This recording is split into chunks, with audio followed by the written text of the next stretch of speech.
Alright, what's up guys? My name is Zach and today I am driving a 1991 Nissan 240sx. Up front is a 2.4 liter inline 4 and down below is a 4-speed automatic transmission. Now I am super excited to be driving this here 240 for a couple of reasons. First of all, it only has 51,000 miles on this car.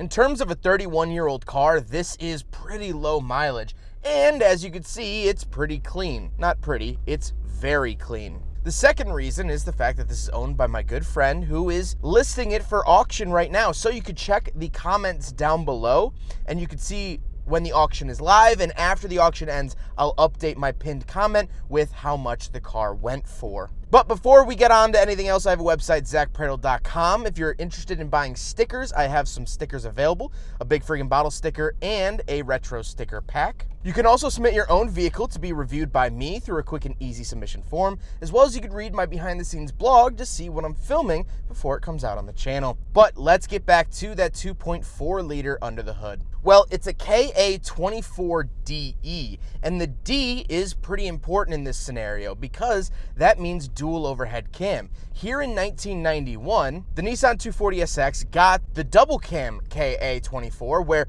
previously, as you're seeing on screen now, that's a single cam that came in the 1989 and 1990 240sx. So it got about a 15 horsepower bump in 1991, which is this engine. It makes about 155 horsepower here in 91, and honestly, it isn't anything too spectacular. It's a decent engine, and definitely the dual overhead cam is what you want as opposed to a single overhead cam. But over in Japan, they got the good engines. Early on, they got the CA18, which was a 1.8 liter, and then of course the SR20 later on, both of which had turbocharged options. And I actually drove a CA18 way back in the day in a 180SX. From Japan. Shout out to Nico for that video so long ago. Like I said, paired to it is a 4-speed automatic transmission. And before you start to complain about it, let me be clear. This is what saved this car. This car was owned by an older lady. She drove this around as a car and obviously didn't travel too far in 30 years. To her, this was just a regular car. This was a form of transportation. And so, because it wasn't stick shift and this little tuner car, it didn't get chopped up by the S-chassis community. And so it has been well preserved. And that's how I'm able to show it to you today. So I am thankful that it is automatic just for my preservational reasons. Last but not least, of course, the 240sx is rear-wheel drive. Some came with open differentials. You could option a limited slip differential if you wanted to. With that out of the way, let's talk about the interior. Well, in front of me, I have 4 main gauges. On the left is my fuel and speedometer, and then on the right is my tachometer and coolant temperature, and then I get these warning lights down below. This is a very 80s thing to be very upfront with your warning lights. Down below the gauges on the left, I have my headlight switches as well as some of my cruise control options. And on the right, I have my rear wiper and sprayer as well as my hazard switch and rear defroster sort of down below, sort of hidden out of view behind the steering wheel, but they're there. On the steering wheel, I have my cruise control off to the right and nothing off to the left. So it's actually an asymmetrical steering wheel, which is kind of interesting. Moving on to the door, I do have power windows, which is a very nice option, and of course power locks. Now moving into the center, you will see there are 2 big tears on the dashboard.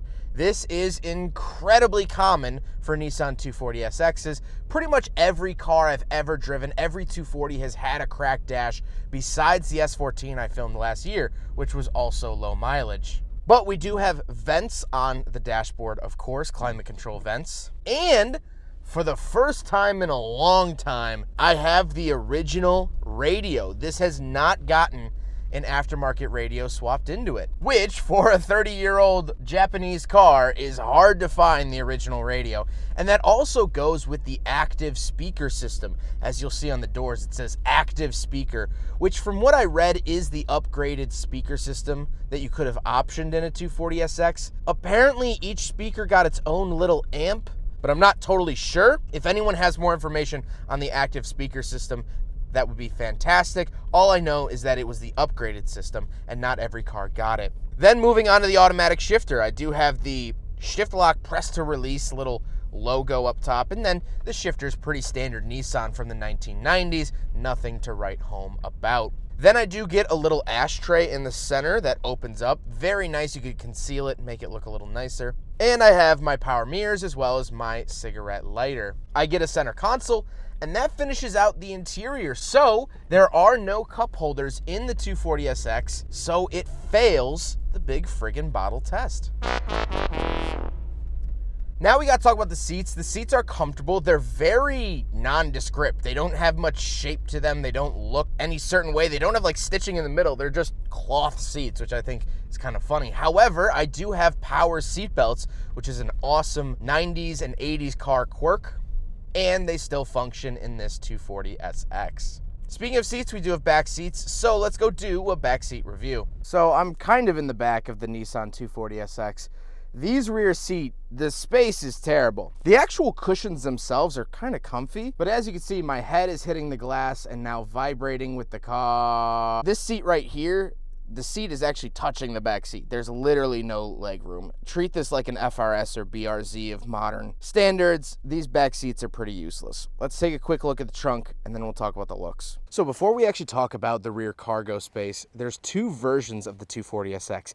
This is the hatch, as you'll see soon. This is a hatchback, but there was also the coupe, which actually had a normal trunk, and the rear sort of looks a little different. I actually haven't reviewed a coupe. I've always done hatchbacks, which is kind of interesting. I think that they're more popular, but I popped it from inside, lifted up here. It's kind of heavy, but I really want to show off this cargo cover, which is really, really rare, and people pay very good money for it. So here it is in all of its glory. I also have this in here. This is basically a blind for the sunroof. So you put this over the sunroof, which is kind of unique. Plenty of space back here. The rear seats do fold down as well. Nothing really to note back here. There's a little light over there, and that's about it. Nothing crazy, but really nice storage space. And this could be said about the same year Supra, the same year RX-7, the same year Celica. I mean, they really knew cargo spaces in these hatches back in the 1990s. Now we gotta talk about the looks, and I love this paint color. It's one of my favorite colors of the 240. I think it's low key, but also still looks great. And of course,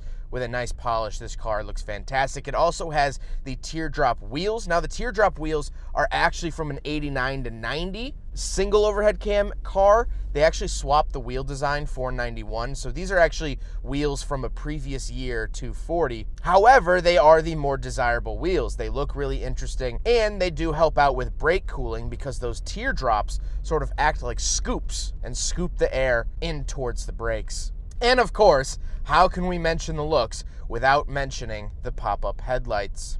And so with that out of the way, let's get to my final thoughts on this Nissan 240sx from 1991. Well, there's not much else I can really tell you. Odds are, if you're watching this video, you already know what a Nissan 240sx is. I'm not really showing you anything new. The whole reason I wanted to do this video was because of the mileage on this car. 51,000 miles in 30 years is not a lot of miles. This is a time capsule. This is a perfect representation of what the 240sx looked like when it came out. Everything in here is factory. Listen to this car start up.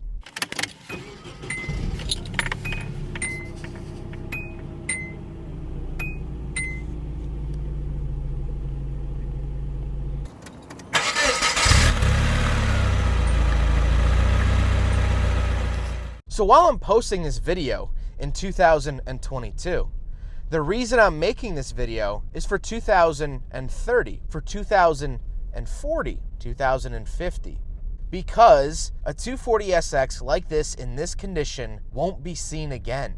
There's fewer and fewer of them on the road every year, and this was such an important car. This helped kickstart drifting culture here in America. This was one of the cornerstones of 90s Japanese tuner cars. And so, those are my thoughts. I will now play a little montage of the car so you can bask in its glory, and hopefully, generations down the road can too.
Thank you guys so much for watching.